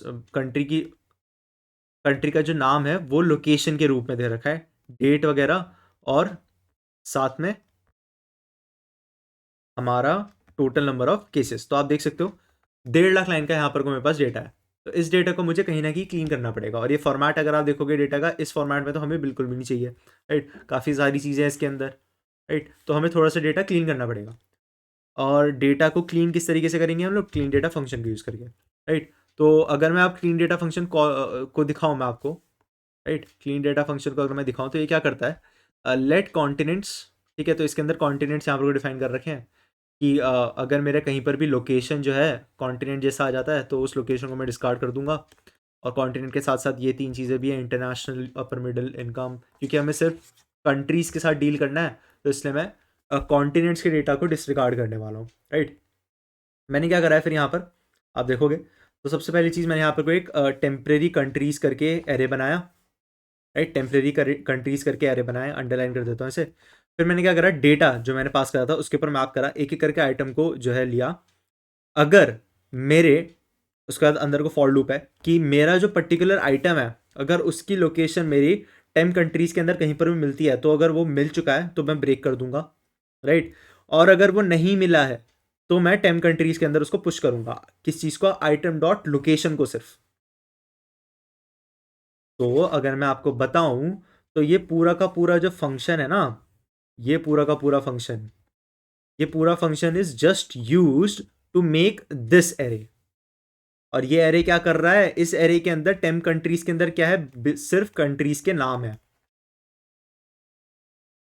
हमको किस टाइप का डेटा चाहिए यार, हमने डिस्कस करा था ऑब्जेक्ट के अंदर 2 चीज़ें होनी चाहिए, नेम, और नेम और साथ में वैल्यू, ये होनी चाहिए। नेम हमने एक्सट्रैक्ट कर लिया है कंट्रीज़ के नेम से, अब हमें वैल्यूज़ एक्सट्रैक्ट करनी है कि वो खुद से डे वाइज जो है वैल्यूज़ वहाँ पर को पढ़ी हूँ, और मैं एक एक करके लाइन बाय लाइन वैल्यूज़ जो है रीड कर पाऊँ। इस तरीके का मुझे कुछ सिस्टम चाहिए, ठीक है। वो करता हूँ कि समझ आया होगा कि ये क्या हुआ है। राइट, एक और बार रीड कर लेते हैं, एक और बार रीड कर लेते हैं। कंट्रीज़ का नेम मैंने निकाला है इसमें से, कैसे, मैंने आइटम को पकड़ा, हर एक डेटा, जो भी डेटा एरे था 1.5 लाख लाइन का, उसके अंदर मैंने एक एक करके जो है आइटम को पकड़ा।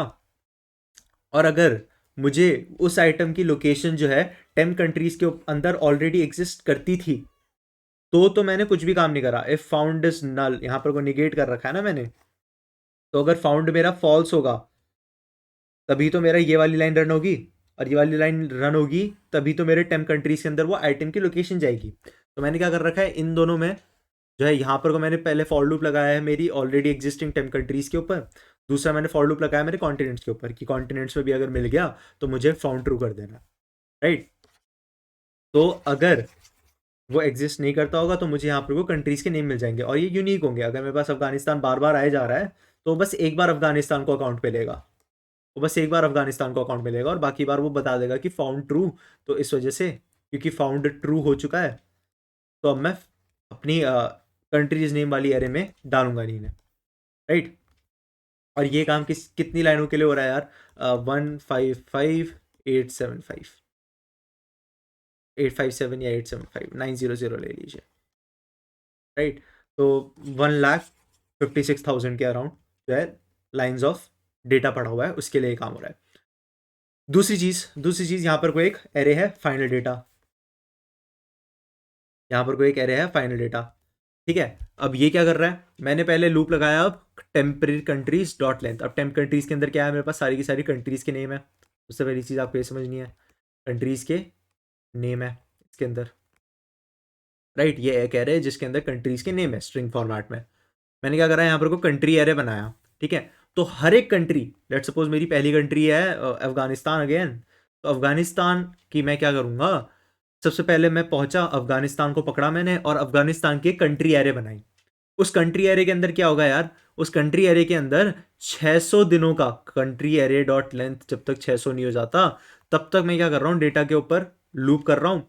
और अगर मेरा 10 countries is equal to data की लोकेशन, राइट, तो अंदर मैं क्या कर रहा हूँ, डेटा के ऊपर लूप कर रहा हूँ। यहाँ पर को मैं डेटा के ऊपर लूप कर रहा हूँ, ऑलराइट। यहाँ पर मैं डेटा के ऊपर लूप कर रहा हूँ इसके अंदर। तो मैं डेटा के अंदर लूप करते हुए अफगानिस्तान की जितनी भी टोटल केसेस थे, कितने 600 दिनों के एट मैक्स 600 दिनों के अफगानिस्तान के जितने भी टोटल केसेस थे, उनकी जो भी वैल्यू थी उसको मैं इंटीजर यानी कि नंबर फॉर्मेट में कन्वर्ट कर रहा हूं, ठीक है, नंबर फॉर्मेट में कन्वर्ट कर रहा हूं और एक एरे के अंदर स्टोर कर रहा हूं। कौन सा, कंट्री एरे। और इस लूप के बाद मैं कंट्री एरे को फाइनल डेटा के अंदर पुश कर रहा हूं, राइट। अगर आपको ये पूरी तरीके से समझ नहीं आ रहा है यार, तो डरने वाली बात ही नहीं है। कंसेप्ट ही ये है, ये क्लीन डेटा वाला फंक्शन D3 से अलग है, राइट। तो आप इसमें टाइम दीजिए। अगर आपको फिलहाल के लिए समझ नहीं आ रहा, सिर्फ 50 लाइन का कोड है, इसके अंदर एक दो नेस्टेड फॉर लूप्स चल रहे हैं, राइट। दोनों नेस्टेड फॉर लूप्स एक एक एरे बना रहे हैं। वो एरे किस तरीके से बन रही है आपको बहुत ईजिली समझ आ जाएगा अगर आप इसको थोड़ा अपने एंड से ट्राई रन करेंगे। और नाउ मैं इसमें ज़्यादा डेप्थ में इसलिए नहीं जाना चाह रहा, क्योंकि जो प्रोजेक्ट की लेंथ है वो ज़्यादा बढ़ रही है। D3 का ये प्रोजेक्ट है, इसमें डेटा क्लीनिंग के ऊपर ज़्यादा हमें टाइम देना नहीं चाहिए। बट इंपॉर्टेंट हो जाता है ये जानना कि रियल लाइफ में भी डेटा से कैसे डील करना होता है, राइट। तो इसलिए मैं यहाँ पर को डिस्कस कर रहा हूँ। बट फॉर नाउ आपको इतना समझ आ गया होगा कि हमने जो दो एरे बनाए, ये एरे क्या है, ये एक नेस्टेड एरे है, राइट। इस नेस्टेड एरे के अंदर क्या है, ऐसे करके एरे पड़े हुए हैं और वो एरे क्या कर रहे हैं, ठीक है। ये मेरा फाइनल डेटा है जो मैंने अभी बनाया, और एक ऊपर मैंने 10 कंट्रीज करके बनाया था, राइट, कंट्रीज वाला डेटा। लास्ट में मैंने यहाँ पर वो कंट्रीज और कंट्रीज डेटा के अंदर इन दोनों वैल्यूज को डाल दिया, तो मेरा 10 कंट्रीज के अंदर आ गया, तो मैं कंट्रीज ही लिख देता हूँ उसे, और मेरा कंट्रीज डेटा जो है फाइनल डेटा के अंदर आ गया, राइट। तो ये जो फाइनल डेटा था इसको मैं कंट्रीज डेटा ही कह देता हूँ। और नाउ लेट्स जस्ट अज्यूम कि हमारे पास सिर्फ 1 2 3 4 5 कंट्रीज होती, राइट। इन रियल लाइफ हमारे पास बहुत सारी कंट्रीज है, but for now let's suppose सिर्फ 5 कंट्रीज होती। तो कंट्रीज के अंदर क्या होता है, उस कंट्री के नाम होते हैं कि ए कंट्री है, बी कंट्री है, सी है, डी है।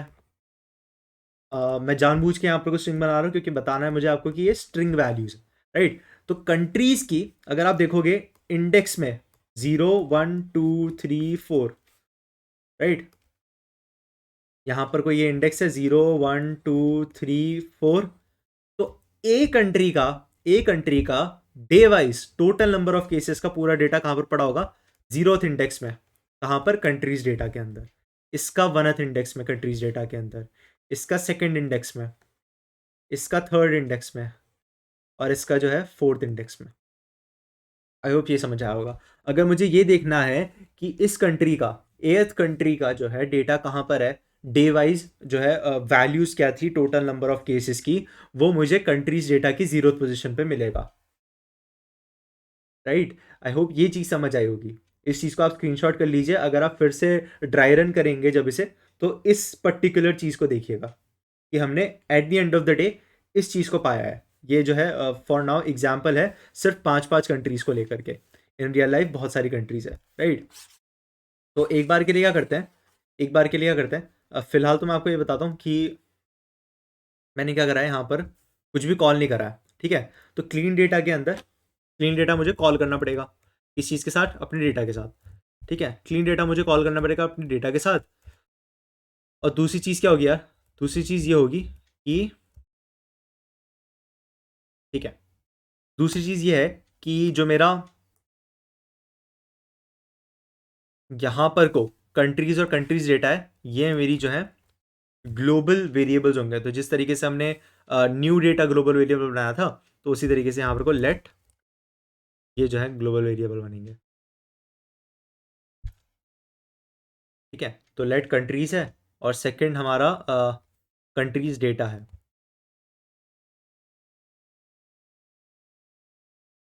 राइट, यहाँ पर आते हैं, यहाँ पर को मैंने पेस्ट करा, ये लेट करा, क्योंकि हम इनको रीराइट कर रहे हैं बाद में, तो इसलिए कॉन्स्ट नहीं रख सकते। लेट करा मैंने इन्हें, और यहाँ पर को हम लोग क्या करते हैं, एक बार के लिए इनको कंसोल लॉग करके देखते हैं कि जिस तरीके से मैंने बोला है क्या वो बात सच है कि नहीं है। तो कंट्रीज़ मैं एक बार करूँगा और एक बार मैं करूँगा कंसोल डॉट लॉग अपना कंट्रीज़ डेटा। राइट, तो इन दोनों को प्रिंट करके देख लेते हैं। अब वापस में आया, कुछ भी प्रिंट नहीं होगा फिलहाल के लिए, क्योंकि यहाँ पर जो है यार इतनी लाइन ऑफ कोड जो है प्रोसेस हो रहा है। इतने लाइन्स ऑफ कोड को प्रोसेस करने के लिए जावास्क्रिप्ट को एटलीस्ट 3-4 सेकेंड लगेंगे। राइट, 3-4 सेकेंड लगेंगे। राइट, तो 3-4 सेकेंड वो जो है प्रॉपरली हमको विजिबल भी हो रहा है। अगर मैं रिलोड करूँगा तो थोड़ा टाइम लेगा ये बैकएंड में, और प्रॉपरली जो है एक बार जब काम हो जाएगा तो आपको दिखेगा कि यहाँ पर को 226 जो है देश का और कॉन्टिनेंट्स का यहाँ पर को डेटा जो है मुझे मिल चुका है। राइट, अगर आप यहाँ पर देखोगे तो फर्स्ट ऑफ ऑल मेरे पास यहाँ पर अफगानिस्तान आ रहा है, फिर अल्बेनिया है, अल्जेरिया है, अंडोरा है। तो ये बेसिकली मेरा क्या है, कंट्रीज़ जो मैंने प्रिंट करा है। और ये क्या चीज़ है यार, अगर आप देखोगे अब यहाँ पर को क्या है, एरे है, एरे है, एरे है, एरे है, तो नेस्टेड एरे है। राइट, और अगर मैं इसको दिखाऊं आपको तो ये मेरा बेसिकली जो है कंट्री डेटा है। तो एक तो मेरा कंट्रीज़ है कि मेरी कौन सी एक्चुअल में कंट्रीज़ पड़ी हैं, और उन कंट्रीज़ की मैं इंडेक्सिंग देख करके बता सकता हूँ कि मेरे कंट्रीज़ का डेटा क्या है। तो अगर मैं यहाँ पर आऊँ तो ज़ीरोथ इंडेक्सिंग में अगर आप देखोगे तो इन टोटल इतनी सारी वैल्यूज़ हैं। राइट, इतनी सारी वैल्यूज़ हैं, ये टोटल नंबर ऑफ केसेस है। कौन से देश के हैं यार ये, मैंने ज़ीरोथ इंडेक्स को खोला है, ज़ीरोथ इंडेक्स में मेरे पास अफगानिस्तान है, तो ये अफगानिस्तान का डेटा पड़ा है पूरा, ये पूरा अफगानिस्तान का डेटा पड़ा है। अगर मैं इसको क्लोज करूँ, ज़ीरोथ को क्लोज करूँ, और अगर आप देखो तो यहाँ पर हम क्या कर सकते हैं, यहाँ पर हम लोग मे बी जो है 100 पे अगर मैं आऊँ, नहीं, अगर मैं इस पे आऊँ तो आपको दिखेगा यहाँ पर कहीं ना कहीं जो है इंडिया दिखेगा। राइट, तो ये रहा इंडिया हमारा। अगर आप देखोगे इंडिया कौन सी इंडेक्स पे है, इंडिया की इंडेक्स है 90। तो अगर मुझे इंडिया का डेटा चाहिए होगा तो मैं कहाँ पर जाऊँगा, मैं कंट्रीज़ डेटा में जाऊँगा। अब मुझे पता चल गया इंडिया का इंडेक्स कहाँ है, तो मैं क्या करूँगा, यहाँ पर से हटूँगा और यहाँ पर आकर के मैं कहाँ पर जाऊँगा, कंट्रीज़ डेटा के अंदर जाऊँगा। और यहाँ पर को मेरे को कौन सा चाहिए होगा यार, 90th इंडेक्स पे, 90th इंडेक्स पे ये रहा। तो 90th इंडेक्स पे जो भी डेटा पड़ा होगा वो इंडिया का डेटा होगा। तो अगर मैं यहाँ पर आऊँ और 90 को खोल के देखूँ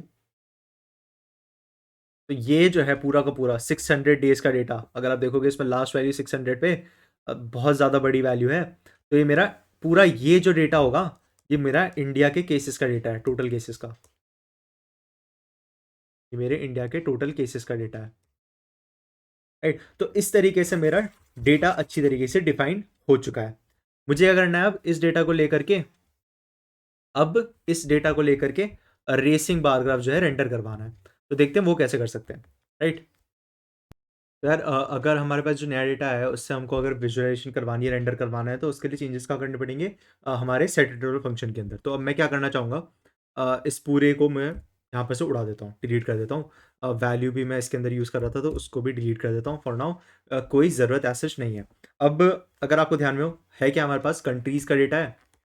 कंट्रीज़ डेटा बेसिकली हमारे पास जो है एक एरे है जिसके अंदर नेम है सारे कंट्रीज़ के, और कंट्रीज़ डेटा है दूसरा एरे। ठीक है, 2 एरे हैं ये, और कंट्रीज़ डेटा के अंदर हर एक कंट्री के कॉरस्पॉन्डिंग उनका पूरा कोविड का केसेस का जो है डेटा दिया हुआ है 600 डेज़ का, total number of cases. Right, number type में, और ये जो है ये स्ट्रिंग टाइप में। तो मुझे क्या फॉर्म करना था, मुझे क्या फॉर्म करना है, मुझे at the end of the day एक नेम चाहिए, एक वैल्यू चाहिए और एक कलर चाहिए। ये और ये तीन चीज़ें चाहिए, राइट। इन तीन चीज़ों को मुझे एक्सट्रैक्ट करवाना है इससे एक एक करके, राइट। तो मैं क्या चाहता हूँ कि मेरा अफगानिस्तान आए और अफगानिस्तान के लेट सपोज 0th डे पे कितने केसेस थे वो आ जाए, राइट। फिर जब मैं एक और बार रेंडर करवाने आऊँ, ठीक है, ये तो मेरा रेंडर 1 हो गया, लेट सपोज एक बार रेंडर हो गया, रेंडर 1 हो गया ये। एक और बार जब मैं दूसरी बार रेंडर करवाने आऊँ तो उस टाइम पे 0 की जगह पर फर्स्ट डे, राइट। 0 मैं इसलिए कह रहा हूँ क्योंकि मतलब 0th इंडेक्सड होता है ना हमारे एरेज। अगर मैं 1 के हिसाब से बात करूँ तो सेकंड डे के उसके बाद रेंडर हो, थर्ड रेंडर पे मेरे तीसरे दिन के रेंडर हो, फोर्थ डे में मेरे चौथे दिन के रेंडर हो, क्या हर एक कंट्री के वैल्यूज, राइट। तो मैं हर बार जब रेंडर फंक्शन कॉल करूं, हर बार रेंडर फंक्शन मेरे अलग अलग दिन के वैल्यूज को रेंडर करके दिखाए, राइट। अब मैं वो कितनी तेज करवाता हूँ कितनी धीरे करवाता हूँ वो मेरे ऊपर है। तो मैं क्या करूँगा बेसिकली, अगर आपने देखा हो अभी तो पैटर्न क्या था यार, पहले 0 डे का करवाया, फिर 1 डे का करवाया, फिर 2 का करवाया, फिर 3 का करवाया। तो एक बेसिकली इंडेक्स चलेगी हमारी, राइट। तो उस इंडेक्स को लिख लेता हूँ मैं यहाँ पर, थोड़ा सा कोड लिखने के बाद अच्छे से समझ भी आएगा, राइट। तो करंट इंडेक्स लेट सपोज मैं कह देता हूँ 0, राइट। तो पहले मैं 0th डे की सारी केसेस को रेंडर करवाऊंगा कि 0th डे पे कौन सी कंट्री में कितने केसेस थे। तो उसके लिए मुझे सबसे पहले क्या करना है, मुझे एक एरे फॉर्म करनी है सारी कंट्रीज की डेटा की, जिस एरे के अंदर ऑब्जेक्ट्स हों किस फॉर्मेट में, नेम वैल्यू और कलर के फॉर्मेट में, राइट। तो सबसे पहली चीज़ तो हमें ये चेक करनी पड़ेगी क्या मेरे पास मेरा डेटा पड़ा हुआ है कि नहीं पड़ा हुआ है। तो मेरा जो कंट्रीज़ है, पहली बात तो वो जो है अनडिफाइंड नहीं होना चाहिए, ठीक है। और साथ साथ में ही मेरा कंट्रीज़ डेटा जो है वो भी अनडिफाइंड नहीं होना चाहिए। अगर ये दोनों में से कोई भी अनडिफाइंड है तो मैं यहाँ पर से रिटर्न करूँगा, राइट। अब मेरे पास प्रॉपर्ली यहाँ पर जो है डेटा आ चुका होगा। डेटा जब आ चुका होगा तो मैं क्या करूँगा, फॉर्म कर सकता हूँ मैं एक एरे लेट डेटा करके, राइट, जिसको मैं पास करूँगा अपने रेंडर फंक्शन के अंदर। अब इस डेटा एरे को मुझे जो है बनाना है, तो उसके लिए मैं क्या करूँगा, एक फॉर लूप लगाऊंगा अपना कंट्रीज डॉट लेंथ के ऊपर आई प्लस प्लस, ठीक है। अब मैं क्या करूँगा, यहाँ पर को मैं डेटा डॉट पुश करूँगा। सबसे पहली चीज़ नेम क्या होगा यार मेरा, कंट्रीज के अंदर ith पोजीशन पे मेरा नेम पड़ा होगा, राइट। नेक्स्ट थिंग मुझे क्या चाहिए, मुझे मेरा वैल्यू चाहिए, राइट, नंबर फॉर्मेट में। तो वैल्यूज़ मेरी कहाँ पर पड़ी है, कंट्रीज डेटा के अंदर पड़ी है। ये नेस्टेड एरे है तो इसके अंदर मेरे पास दो हिस्सों से जो है वैल्यू जाएगी। तो यहाँ पर सेमीकोलन नहीं कॉमा आएगा, ठीक है, ठीक है, ओके।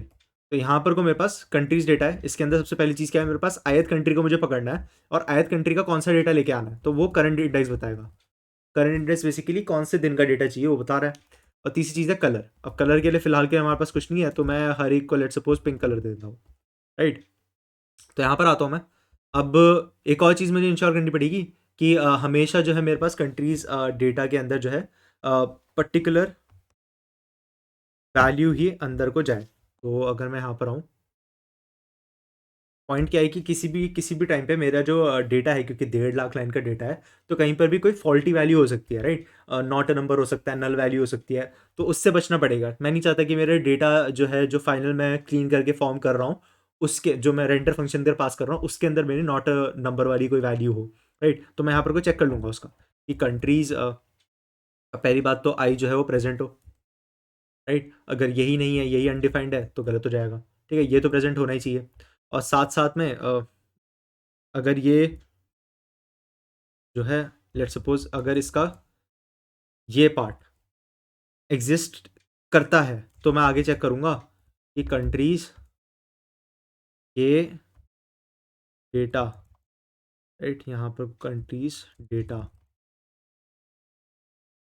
राइट, उसमें फिर मेरा इंडेक्स आ जाएगा और ये करंट इंडेक्स आ जाएगा और यहाँ पर को मैं इस नैन चेक कर सकता हूँ, राइट। तो मैंने बस दो चीज़ें चेक करी है कि जो भी मेरी वैल्यू आ रही है या तो वो अनडिफाइंड ना हो या फिर वो नैन ना हो, राइट। नैन का मतलब नॉट अ नंबर होता है, ओके। और अगर इन दोनों में से कोई भी चीज़ है तो मैं यहाँ पर से रिटर्न रिटर्न कर सकता हूँ या फिर मैं यहाँ पर से कंटिन्यू कर सकता हूँ, राइट। रिटर्न कर दूंगा तो मेरा पूरा इंटरवल फंक्शन ही जो है बीच में टर्मिनेट हो जाएगा, कंटिन्यू करना पड़ेगा ताकि मेरा लूप जो है वो फिर से काम करे, राइट। तो अगर इस पर्टिकुलर लूप की इस पर्टिकुलर कंट्री की वैल्यू नहीं है तो कोई बात नहीं, नेक्स्ट वाली की वैल्यू ले आओ। इस तरीके से काम हो रहा है, राइट। अगली चीज़ क्या कर सकते हैं, यहाँ पर मेरे पास डेटा बन चुका है। एक चीज़ जो हमने करी थी वो थी मेरा मैक्सिमम वैल्यू को फाइंड करना। तो मैक्स वैल्यू कहाँ से मिलेगी यार, मेरे को मेरे डेटा से ही मिलेगी। तो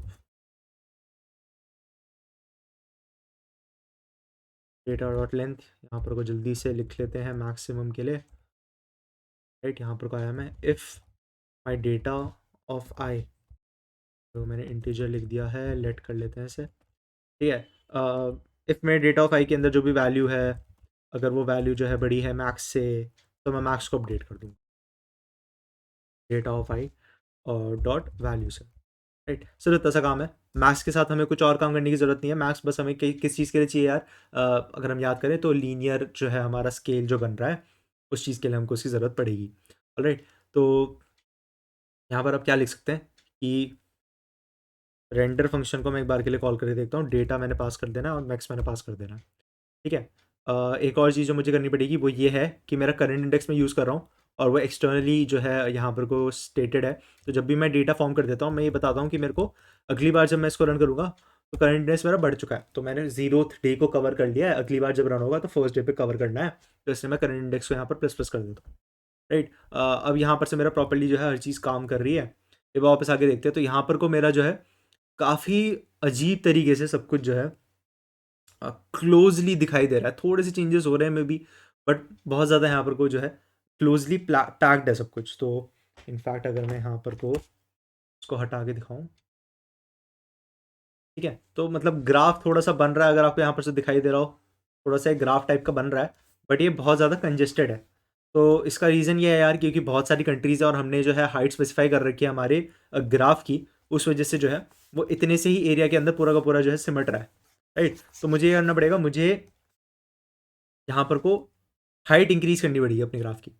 राइट, हाइट इंक्रीज़ करने के लिए मैं क्या कर सकता हूँ, सबसे पहली चीज़ तो मुझे यहाँ पर को स्पेसिफाई करना पड़ेगा कि विंडो इनर हाइट जो -1000 कर रखा है मैंने, इसको मैं इंक्रीज़ कर देता हूँ। इट काफ़ी इंक्रीज़ कर देता हूँ। ठीक है, अब 3-4 सेकंड लेगा ये, अभी भी जो है काफ़ी ज़्यादा यहाँ पर को हौच पौच कह सकते हो आप, नज़र आ रही है 1000 में। 10,000 कर देता हूँ, ऐसे 10 गुना, देखते हैं कितना बड़ा आता है। ठीक है, तो ठीक है, अब थोड़ा-सा जो है अब प्रॉपर तरीके से मुझे कंट्रीज़ तो एटलीस्ट दिखाई दे रही हैं और स्वैप फंक्शन भी काम करता हुआ दिखाई दे रहा है। राइट, कलर सबका सेम आ रहा है, चाइना इज़ द रनर आ रहा है। राइट, और वो इसलिए आ रहा है क्योंकि जब हम लोग रनर फंक्शन कर रहे थे तो हमने टेक्स्ट में जो है runner is the runner at ऐसे करके लिखा था। तो इससे बढ़िया मैं क्या कर सकता हूँ, थोड़ा-सा जो है इस पे चेंजेस कर सकता हूँ, यहाँ पर एट हटा सकता हूँ। ठीक है, तो अ, अब जो है चाइना ऐट आ जाएगा। और जो अच्छी चीज़ मैं कर सकता हूँ, क्या कर सकता हूँ कि मैं एक वायरस इमोजी जो है सर्च कर लूँ, मे बी ये रहा। यहाँ पर से इस इमोजी को उठा सकता हूँ मैं। ठीक है, तो मैंने कॉपी करा यहाँ से, वापस आया मैं और वापस आ कर के मैंने ये लिखा। राइट, ऐट, यहाँ पर मैं फिर बता देता हूँ कि केसेस की बात हो रही है और यहाँ पर कोई विजुअलाइज हो जाएगा। ठीक है, तो चाइना एट केसेस इतना। राइट, तो अब आप देखोगे चाइना के केसेस इंक्रीज़ हो रहे हैं, बाकी कंट्रीज़ के भी इंक्रीज़ हो रहे हैं और प्रॉपर्ली जो है कंट्रीज़ जो हैं जैसे जैसे केसेस आ रहे हैं उस तरीके से स्वैप कर रही हैं एक दूसरे को। राइट, थोड़ा सा ये जो है अभी आपको लैगी लग रहा है। राइट, थोड़ा सा स्लो लग रहा है। राइट, थोड़ा सा मतलब चॉप्ड ऑफ लग रहा है। तो उसको ठीक करने के लिए कर सकते हैं कि मैं चाहता हूँ कि रेंडर फंक्शन बार बार जल्दी जल्दी कॉल हो, तो इसको डिक्रीज़ कर लो, 200 मिली सेकेंड कर लो 500 से। तो अब देखते हैं कि क्या चेंजेस आते हैं। तो अब मेरा थोड़ा-सा और ज़्यादा जो है तेज़ी से मेरे चेंज होने लगे हैं। राइट, मेरे जो हैं वैल्यूज़ अब और तेज़ी से चेंज होने लगे हैं। Right, right. अगर मैं इसको और चेंज कर दूँ, इसको 100 मिलीसेकंड कर दूँ, तो देखते हैं कितनी तेज़ चेंज होता है। तो काफ़ी ज़्यादा तेज़ी से यहाँ पर को वैल्यूज़ जो है चेंज होती हुई नज़र आ रही हैं।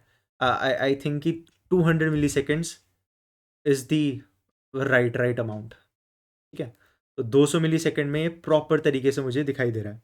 अब एक चीज़ जो हमें आखिर में सबसे लास्ट में बहुत करीब है हम, आखिरी चीज़ जो मुझे करनी चाहिए वो ये होनी चाहिए यार कि मैं यहाँ पर को कलर देना चाहूँगा। सारे के सारे पिंक कलर के अजीब लग रहे हैं, तो कलर मैं देना चाहूँगा। अब कलर किस तरीके से दिया जाए, तो उसके लिए मैं फ़िलहाल के लिए क्या यूज़ करूँगा, एक मे बी कलर एरे में यूज़ कर सकता हूँ। राइट, तो मैं एक कलर्स की एरे बना देता हूँ और कलर्स की एक एरे बना देता हूँ और कलर्स कहाँ से उठा के लेके आता हूँ, मेरे हिसाब से तो यहाँ पर कोई बढ़िया कलर थे, तो मैं इन्हीं कलर्स को यहाँ पर से उठा के लेके जाता हूँ। ठीक है यार, तो मैं यहाँ पर आता हूँ, इसको ये रखा मैंने। ठीक है, तो ये पहला कलर, ये दूसरा कलर। ठीक है, आप अपने एंड से कलर इंक्रीज कर सकते हैं, या फिर मैं आपको ये बता सकता हूँ कि एक और स्केल होता है, जैसे हमने लीनियर स्केल और बैंड स्केल देखा है, एक और स्केल होता है ordinal scale. Right, ordinal scale भी आप यूज़ कर सकते हैं। राइट, ऑर्डिनल स्केल भी आप इस जगह पर यूज़ कर सकते हैं फॉर नाउ, क्योंकि हमने पिछली बार भी जो है रनर्स में उसी तरीके से कलर जो है सेट करा था, यहाँ पर भी सेम तरीके से कलर सेट करना चाहूँगा। ठीक है, अ, अब अब यहाँ पर को मैं ये पेस्ट करता हूँ, इसके अंदर मुझे ये लास्ट वाली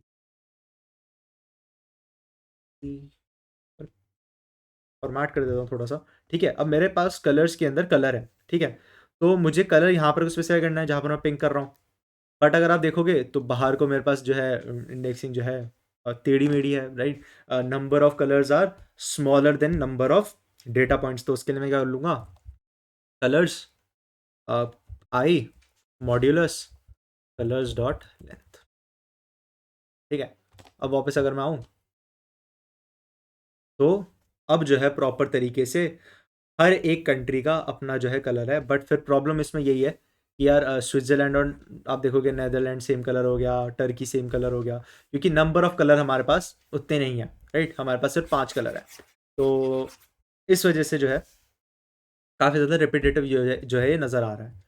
ऑफ कोर्स एक चीज़ जो आप कर सकते हो वो स्केल ऑर्डिनल आप यूज़ कर सकते हो, वो मैं आपके एंड पे छोड़ूंगा। राइट, स्केल ऑर्डिनल आप यूज़ कर सकते हो, वो मैं आपके एंड पे छोड़ूंगा कि उसको किस तरीके से आप इंटीग्रेट करवा सकते हो। फिलहाल के लिए मैं आपको सिर्फ इतना बता दूं कि स्केल ऑर्डिनल में भी आपका डोमेन जाता है। ठीक है, डोमेन में जाकर के आपका बस एक स्कीम सेट लगता है। स्कीम सेट जो है वो D3 का खुद से डिफाइंड होता है कि कौन सी स्कीम के कलर चाहिए आपको, तो उसमें आप डिफाइन कर सकते हो वाइब्रेंट कलर चाहिए, डार्क कलर चाहिए, ब्राइट कलर चाहिए, कौन से टाइप के अलग अलग स्कीम्स होते हैं, तो वो देख सकते हो आप। डोमेन क्या स्पेसिफाई करोगे, जिस तरीके से हमारा बैंड स्केल का डोमेन था, आपको एक एरे पास करना पड़ेगा ऑफ कीज़। वो इंडेक्सेस हो सकती हैं, वो नेम्स हो सकते हैं, वो आपके ऊपर है। राइट, वो आप कैसे बनाते हो, डोमेन पास होगा, स्कीम सेट पास होगा, और फिर उसके बाद सिंपल आपको कलर स्केल जो भी आप बनाओगे ऑर्डिनल स्केल, उसको कॉल करना पड़ेगा, जैसे हम लोग नॉर्मली बैंड स्केल वगैरह को कॉल करते हैं। राइट, तो बैंड स्केल से काफ़ी ज़्यादा सिमिलर है। चाहोगे तो मैं अभी ही करवा देता हूँ आपको बेसिकली। ठीक है, या फिर आप खुद से ट्राई करना चाहोगे, मैं कहूँगा कि आप खुद से ट्राई करिए। राइट, तो एक तरीके का होमवर्क हो जाएगा आपके लिए। ठीक है, तो दो मैं आपको स्कोप बता देता हूँ अभी के अभी।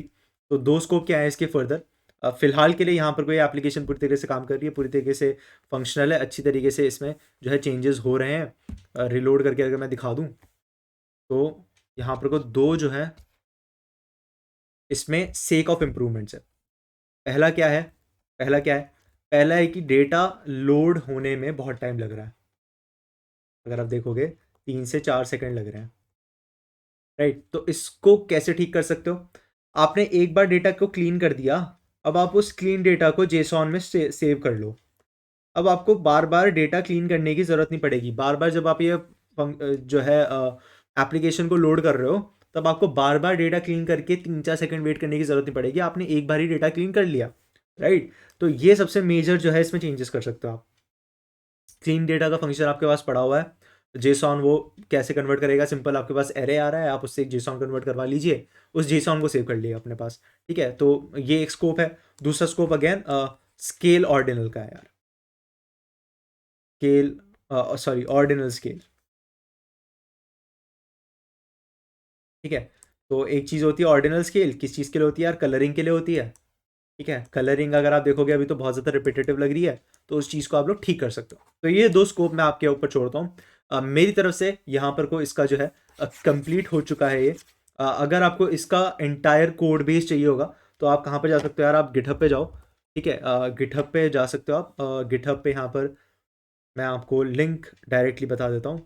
तो कोविड रेस चार्ट की रिपोजिटरी है, यहाँ पर github.com/पंचयन PANTCHAYAN/COVID-रेस-चार्ट। राइट, बड़ा बड़ा अगर मैं यहाँ पे लिख दूँ तो बेसिकली गिटहब पे जाओगे अगर आप, github.com पे जाओगे स्लैश यहाँ पर आ जाते हैं, इधर पर बता देता हूँ। तो कोविड रेस चार्ट है यार रिपोजिटरी का नाम। कहाँ पर जाना है, github.com slash Pant Chayan slash covid hyphen race hyphen chart. Chart है या ग्राफ है, सेकेंड चार्ट है, ठीक है। तो आपको यहाँ पर को मिल जाएगा। इसी में अगर आप यहाँ पर आओगे इन्वायरमेंट्स के अंदर, तो आपको व्यू डिप्लॉयमेंट में क्लिक करोगे तो आपको डिप्लॉयड वर्जन मिल जाएगा। थोड़े से चेंजेस है इसमें, जैसे कोविड केसेस में यहाँ पर मैंने लिखा हुआ है कोविड केसेस 2020 2021। अगर आप देखोगे यहाँ पर कलर्स में चेंजेस हैं, ठीक है, कलर्स में चेंजेस हैं। और वो चेंजेस क्यों आ रहे हैं कलर्स में, क्योंकि यहाँ पर को मैंने स्केल ऑर्डिनल जो है इंप्लीमेंट कर रखा है, राइट। इसमें अगर आप आओगे गिटहब में ही, तो index.js में यहाँ पर को कोड जो है 99.8% सेम है। कहाँ पर चेंजेस है, सिर्फ ये कलर स्केल इंप्लीमेंट कर रखा है, राइट। कलर स्केल यहाँ पर को इम्प्लीमेंट कर रखा है। आप चाहो तो यहीं पर से अपना जो है ये कलर स्केल का कोड जो है कॉपी कर सकते हो, बट मैंने वो एज अ होमवर्क आपको दिखाया है ताकि आप D3 को अपने एंड से थोड़ा सा एक्सप्लोर करो, राइट, और थोड़ा सा और फिनिश प्रोडक्ट की तरफ जो है मूव करो इसको लेकर के। तो वो आपके ऊपर है, राइट। अगेन ये रही लिंक, राइट, ये रही फिनिश्ड लिंक, राइट। तो कोड आपको यहाँ पर मिल जाएगा। This is me signing off. Hope करता हूँ आपको पसंद आया होगा। मिलता हूँ अगली बार, तब तक के लिए बाय बाय, टेक केयर।